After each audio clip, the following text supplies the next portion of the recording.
2018 నాటికి పోలవరం ప్రాజెక్టు పూర్తి చేస్తా ఉన్నారు ఏపీ మంత్రి దేవినేని ఉమామహేశ్వరరావు. పట్టిసీమ ప్రాజెక్టు పనుల్ని ఆయన అధికారులతో కలిసి పరిశీలించారు. కేంద్రం నుంచి ప్రాజెక్టుకు సాయం అందుతుందని అనుకున్న లక్ష్యాన్ని ఎట్టి పరిస్థితుల్లో పూర్తి చేస్తా ఉన్నారు. పట్టిసీమను పూర్తి చేసినట్టే పోలవరాన్ని వీలైనంత త్వరగా పూర్తి చేస్తా ఉంటోన్న మంత్రి ఉమాతో మా ప్రతినిధి Harish face to face. Irrigation చరిత్రలో ఒక కీలకమైనటువంటి ఘట్టం పెద్ద భారీ స్థాయిలో పట్టిసీమ ప్రాజెక్టు విజయవాడ సమీపంలో ఉన్నటువంటి జక్కుమూడి ప్రాంతంలో పట్టిసీమ నుంచి వచ్చినటువంటి గోదావరి జలాల ఎన్ని పర్వాలు తొక్కుతున్నటువంటి పరిస్థితి. ఏపీ ఇరిగేషన్ చరిత్రకి ఇది ఒక ప్రధానమైనటువంటి ఘట్టం, ఒక ముఖ్యమైన ఘట్టం, ఒక కళల ప్రాజెక్టు. ఈ ప్రాజెక్టు ప్రస్తుతం కాలువల ద్వారా నీళ్లు ప్రవహిస్తున్నటువంటి పరిస్థితి.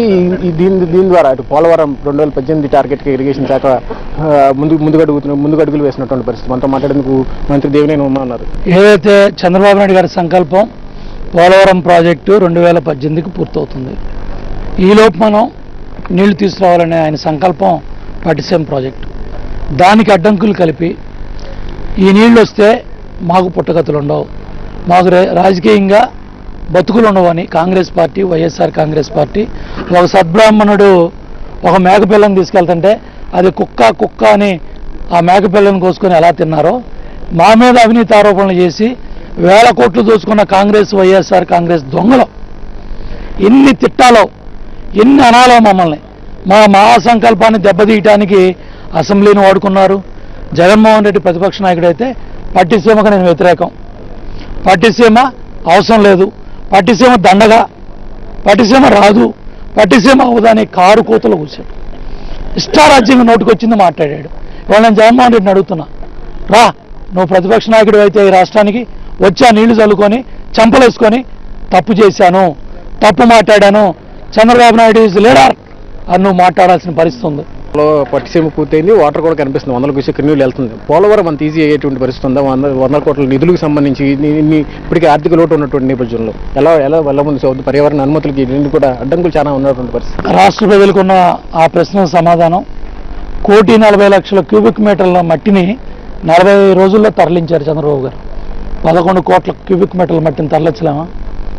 1,40,00,000 క్యూబిక్ మీటర్ల మట్టిని 40 రోజుల్లో చేశాం. 11 కోట్ల క్యూబిక్ మీటర్ల మట్టిని తరలిస్తాం.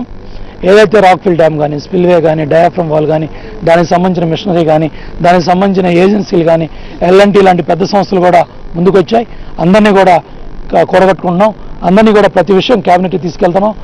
పీపీఏ ప్రాజెక్ట్, పోలవరం ప్రాజెక్ట్ అథారిటీని కలుపుకుంటున్నాం, కేంద్ర ప్రభుత్వాన్ని తెలియజేస్తున్నాం. ప్రధానమంత్రి మోడీ గారే స్వయంగా మొన్న అమరావతి శంకుస్థాపనకు వచ్చినప్పుడు చంద్రబాబు నాయుడు గారిని అభినందించారు.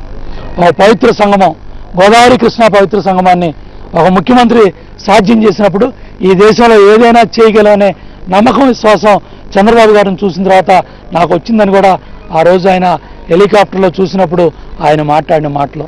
ఇవాళ అదే పట్టుదలతో పట్టిసీమను ఎలా పరిగెత్తించాము, పోలవరం ప్రాజెక్ట్ని 2018 గ్రావిటీ ద్వారా నీళ్లు తీసుకొస్తాం, డబుల్ స్పీడ్తో పరిగెత్తిస్తాం. రైతు దిక్కున్న పరిస్థితి 2018 నాటికి పోలవరం పనులు ఎట్టి పరిస్థితుల్లోనూ పూర్తి చేసి తీరుతామన్నారు. కేంద్రం నుంచి కూడా పూర్తిగా సహాయ సహకారాలంతా నిధుల విషయంలో కూడా ఎటువంటి కొరత లేదు. ఆర్థిక లోటులో ఉన్నప్పటికీ కూడా రాష్ట్ర ప్రభుత్వం వాటినన్నింటినీ కూడా అధిగమించి పోలవరంని ఎట్టి పరిస్థితుల్లో అనుకున్న లక్ష్యాన్ని పూర్తి చేసి తీరుతామని చెప్పి మంత్రి దేవినేని ఉమా చెప్తున్నారు. కెమెరా పర్సన్ ఈశ్వర్తో హరీష్ టీవీ.